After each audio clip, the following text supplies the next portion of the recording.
Thank you for taking time to learn about Workplace Pride's 2022 Global Benchmark. In the next 10 minutes, I'll share information with you about the Global Benchmark and specifically what is changing from the 2021 edition.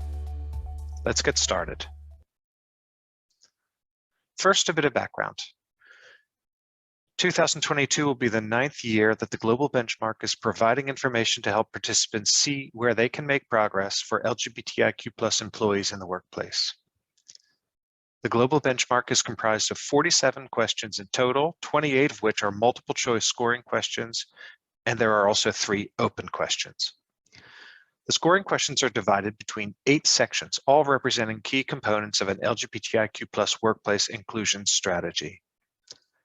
Participation in the Global Benchmark will give you a baseline of where you stand today and will produce suggested concrete actions that can help you improve LGBTIQ+ inclusion in your own organization.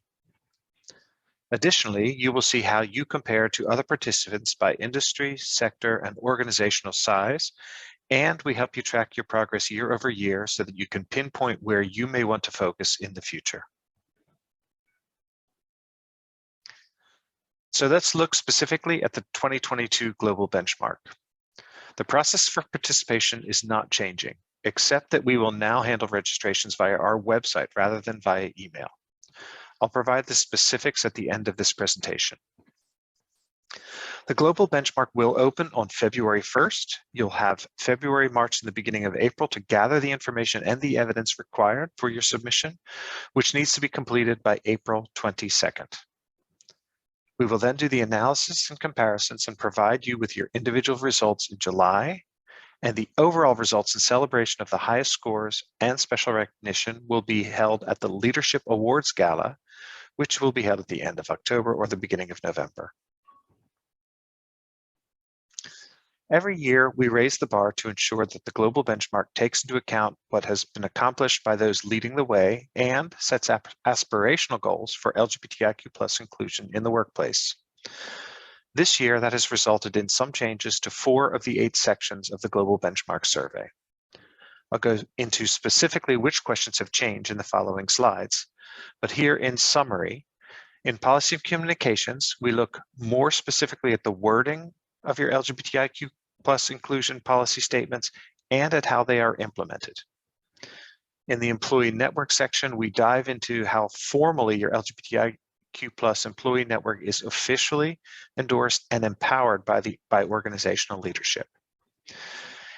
In workplace awareness, there is more focus on how you train and inform your workforce about LGBTIQ+ inclusion.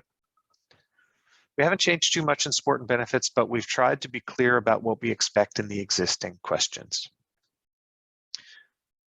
Now we're going to drill into the specifics of what has changed. For those of you who just want an overview, you can skip to the last few minutes of the presentation.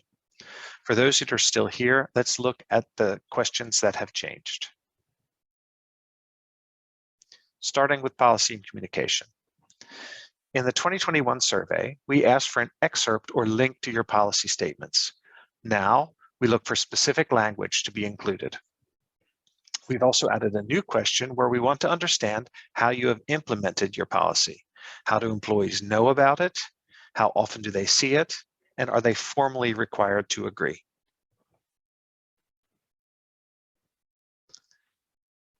The question about where you have an official enforced policy will now be included in the scoring. In the past, this was not the case. Of course, this will be done within the context of which world regions you have indicated that you do have employees. That's question 11 in the benchmark survey. And last, in policy communications, we have combined 2 questions from the 2021 survey and now ask about how you ensure that both HR communications and formal documents are LGBTIQ+ inclusive in one single question. Moving on to employee networks. Question 19 was not scored in 2021 and will not be scored in 2022 either, but we are asking that you look more critically at where you have officially recognized employee networks.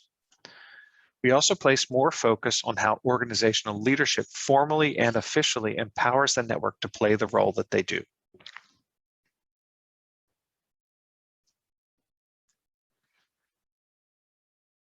We will look deeper to see that human resources, diversity, inclusion, and organizational leadership are all active participants within your network and not just symbolic supporters.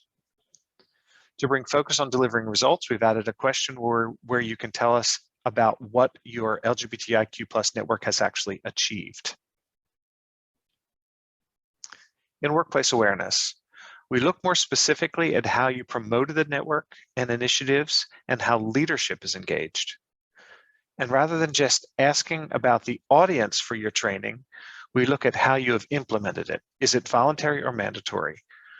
Are you tracking how many people have viewed or completed the training, and how broadly do you share your content? We've also added focus on how you build LGBTIQ+ inclusion through recruitment and onboarding. Now we have two separate questions focusing on one on recruitment, like your social media campaigns and job fair pitches, and another on onboarding and introduction days. Last, in support and benefits, as I said, not so much changes here, but some clarifications. Around individual support, we are looking to understand what you have in place to help individuals specifically with issues or questions around their sexual orientation, gender expression, gender identity, or intersex status. This is support that is not just the standard question and answer that cover all topics that every employee may have. On benefits, we have clarified two of the items. We used to refer to tailoring benefits. Now we specifically ask, is there language referring to LGBTIQ+ people, such as rainbow families or same-sex spouses? Is that language specifically in your benefits? For active compensation, we're looking for concrete measures that adjust what an employee receives if legislation or local culture do not provide equality or do not protect equality. For example, tax equalization. Where locations have a lower income tax rate for married people than for single people, and if that location does not recognize the same-sex marriage, do you compensate your LGBTIQ+ people to account for that difference?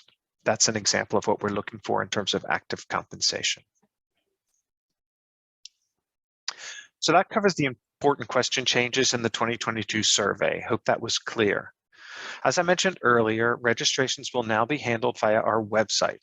Here is how you can get to the registration form. First, open our website, www.workplacepride.org, click on Solutions, and then on Global Benchmark. That will open the page with the registration form. You can also use the link shown here to go directly to the registration page. Fill in your name and organization to submit your registration.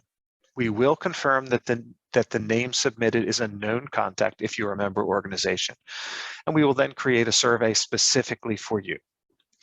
Starting on February 1st, you will receive a survey link via email, as well as a separate email with the password to open your survey and with some supporting information. If you have any questions, your relationship manager can help if you're a Workplace Pride member, or you can reach us at benchmark@workplacepride.org. Thank you. We look forward to your participation in the Workplace Pride 2022 Global Benchmark.